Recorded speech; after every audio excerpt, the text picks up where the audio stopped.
প্রিয় শিক্ষার্থীরা, কেমন আছো তোমরা? আজকে আমরা একটা নতুন সাবজেক্ট এবং প্লেলিস্ট শুরু করতে যাচ্ছি, যার নাম হচ্ছে অ্যাটমিক অ্যান্ড মলিকিউলার ফিজিক্স।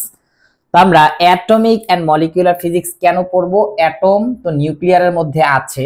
একটা জিনিস তোমাকে প্রথমেই ক্লিয়ারিফাই করে দেই এবং তোমাকে প্রথমেই এটার বাউন্ডারিটা আমি নির্ধারণ করে দিই। এটা আমি কি আঁকলাম বলতো? এই একটা ইলেকট্রন, এই একটা ইলেকট্রন, প্রথম অরবিটালে দুইটা ইলেকট্রন, দ্বিতীয় অরবিটালে মনে করো আমার এই চারটা ইলেকট্রন। তাহলে এটা কি? এটা আমার একটা অ্যাটম। ওকে, এখন এটা হচ্ছে আমার নিউক্লিয়াস। হ্যাঁ, একে বড় হাতের এন দিয়ে প্রকাশ করলাম। এই নিউক্লিয়াসটাকে যদি আমি এখানে একটু বড় করে দেখাই, এই যে নিউক্লিয়াস, যার মধ্যে মনে করো অনেকগুলো কি থাকবে? নিউক্লিয়াসের মধ্যে নিউট্রন আর প্রোটন থাকবে।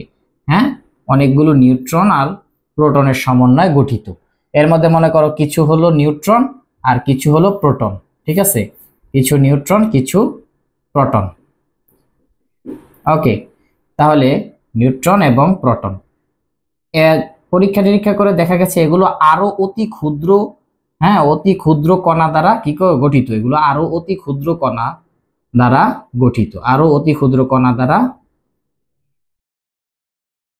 গঠিত। ওকে, তো আমরা অ্যাটমিক অ্যান্ড মলিকিউলার ফিজিক্সে এই ইলেকট্রন, তারপরে ইলেকট্রনের এই কক্ষপথ, তারপরে নিউক্লিয়াস, এগুলো নিয়ে আলোচনা করব।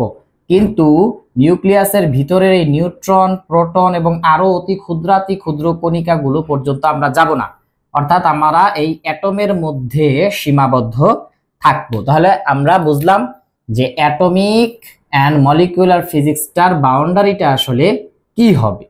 এবার আমাদের অ্যাটমিক অ্যান্ড মলিকিউলার ফিজিক্সের প্রথম অধ্যায়টার নাম হচ্ছে কোয়ান্টাম থিওরি। কিন্তু কোয়ান্টাম মেকানিক্স নয়, জাস্ট কোয়ান্টাম থিওরি। তো আসো অ্যাটমিক অ্যান্ড মলিকিউলার ফিজিক্সের কোয়ান্টাম থিওরির মধ্যে আসলে আমরা কি নিয়ে আলোচনা করব সে বিষয়গুলো আমরা শুরু করে দিই।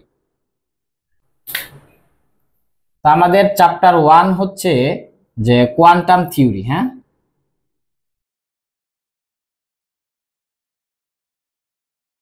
কোয়ান্টাম থিওরি বা বাংলা লিখলে কোয়ান্টাম তত্ত্ব। হ্যাঁ, কোয়ান্টাম তত্ত্ব। ওকে, এই যে দেখো তত্ত্ব শব্দটা, দেখবা এখানে তত্ত্বের আধিক্য বেশি। ঠিক আছে, তো এই কোয়ান্টাম থিওরি বা কোয়ান্টাম তত্ত্বটা কিন্তু আমাদের কোয়ান্টাম মেকানিক্স 1 এর প্রথম অধ্যায়টার সাথে প্রায় তোমার 60% মিল আছে। ওই অধ্যায়টা পড়লে এইটার 60% হয়ে গেছে, বাকি মনে করো 40% তোমার পড়তে হবে। এখন তুমি কোয়ান্টাম আগে শুরু করছো নাকি অ্যাটমিক অ্যান্ড মলিকিউলার আগে শুরু করছো সেটা তোমার উপর নির্ভর করে। তো এইটা পড়লে কোয়ান্টামের অধ্যায় 1 হয়ে যাবে, এবার কোয়ান্টামের অধ্যায় 1 পড়লে এইটার 60% হয়ে যাবে। কিন্তু এইটা আর ওইটা একেবারে সিমিলার বলা যাবে না। হ্যাঁ, কি বলা যাবে না? 100% সিমিলার বলা যাবে না। এখন এইটার মধ্যে কিছু টপিক আছে, এটার মধ্যে কোন কোন টপিকগুলো আমাদের পড়া লাগবে? 1 নম্বরে আমাদের পড়া লাগবে হচ্ছে আইনস্টাইনের ফটো ইলেকট্রিক ইফেক্ট। হ্যাঁ, ফটো ইলেকট্রিক ইফেক্ট। ওকে, বাংলায় বললে আলোক তড়িৎ ক্রিয়া। আলোক তড়িৎ ক্রিয়া। ওকে, তো আলোক তড়িৎ ক্রিয়া আমাদের 1 নম্বরে পড়া লাগবে। আরো একটা টপিক পড়তে হবে, সেটার নাম হচ্ছে আমাদের কম্পটন ইফেক্ট। ওকে,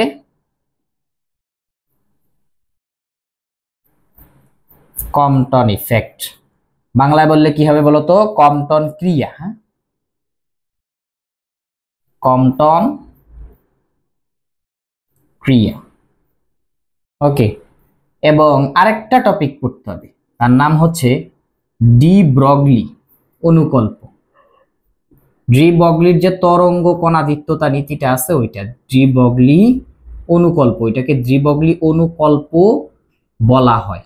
ওকে, তো দেখো ফটো ইলেকট্রিক ইফেক্টের মধ্যে আমাদের কি কি জিনিস পড়তে হবে আমি একটু তোমাদেরকে যদি এই অধ্যায়টা আমরা কিভাবে পড়বো তার রোডম্যাপ বা সামারিটা দিয়ে দেই।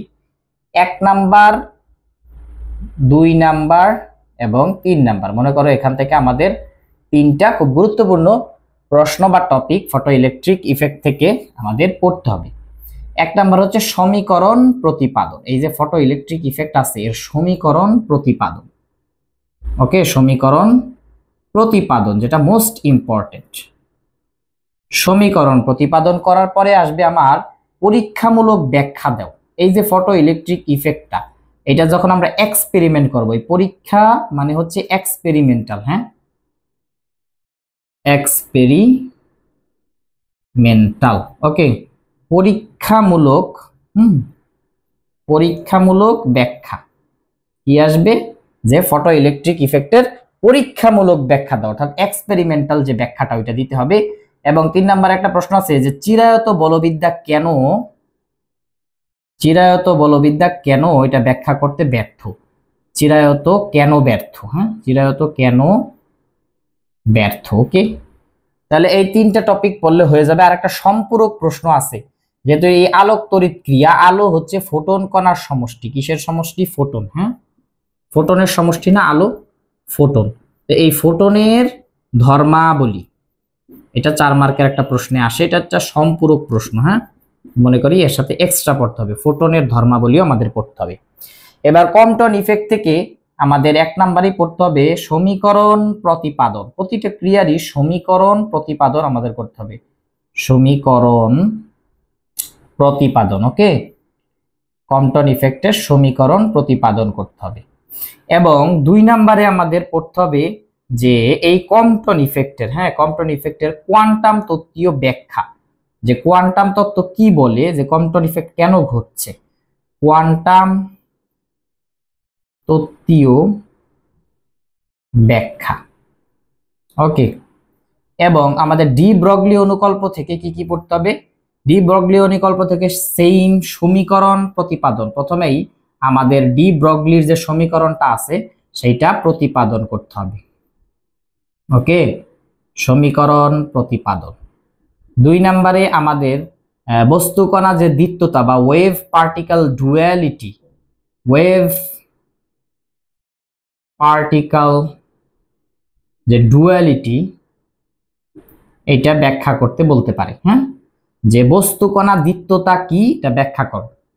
3 নম্বরে আমাদের আসতে পারে যে এটা সত্যতা প্রমাণ করো, এই সত্যতা প্রমাণও একটা থিওরিটিক্যাল প্রশ্ন, সত্যতা প্রমাণ, এই সত্যতাটা কিভাবে প্রমাণ করা যায় তোমরা জানো, এই সত্যটা প্রমাণ করা যায় ডেভিসন ও জার্মারের পরীক্ষা থেকে, ডেভিসন ও জার্মারের এক্সপেরিমেন্ট নামে একটা থিওরি আছে, ওই থিওরিটা দ্বারা এই ডি ব্রগলি অনুকল্পকে প্রমাণ করা যায়, সত্যতা যাচাই করা যায়, কি করা যায়, সত্যতা যাচাই করা যায়, সত্যতা যাচাই, ওকে, কিসের মাধ্যমে, ডেভিসন ও জার্মারের পরীক্ষাকে বলা হয় ডেভিসন জার্মার পরীক্ষা।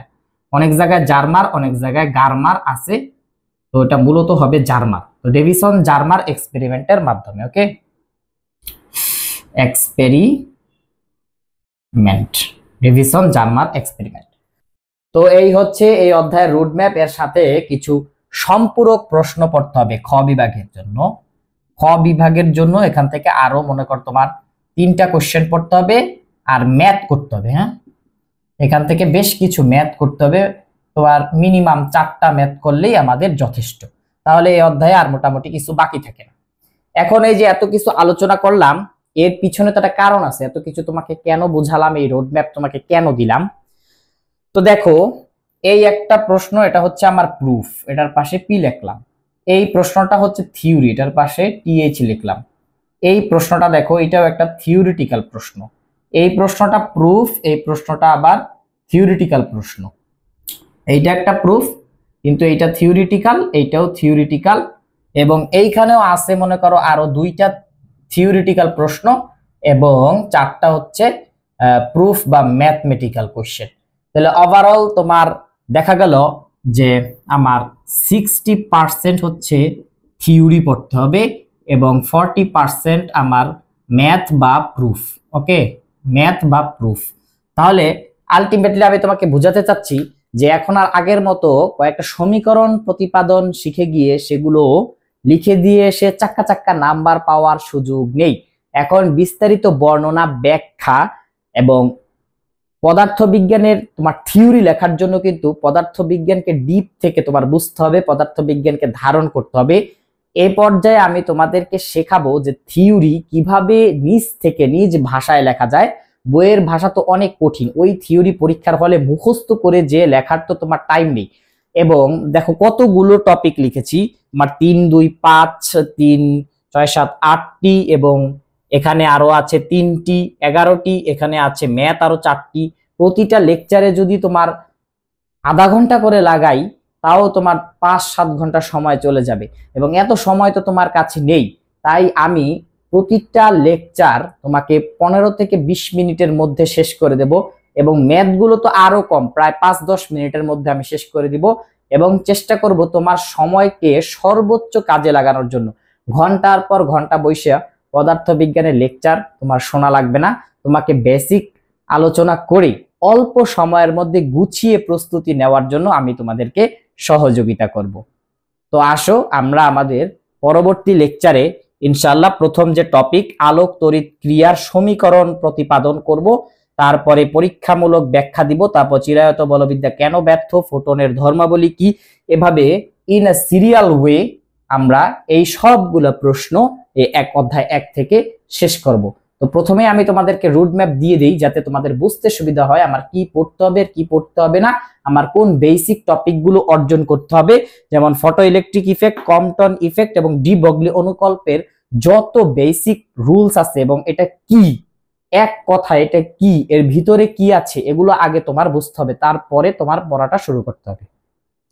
তো আজকে লেকচার এখানেই শেষ, ইনশাআল্লাহ আগামী লেকচারে আমরা থিওরি কিংবা প্রুফের ভিতরে ঢুকে যাব।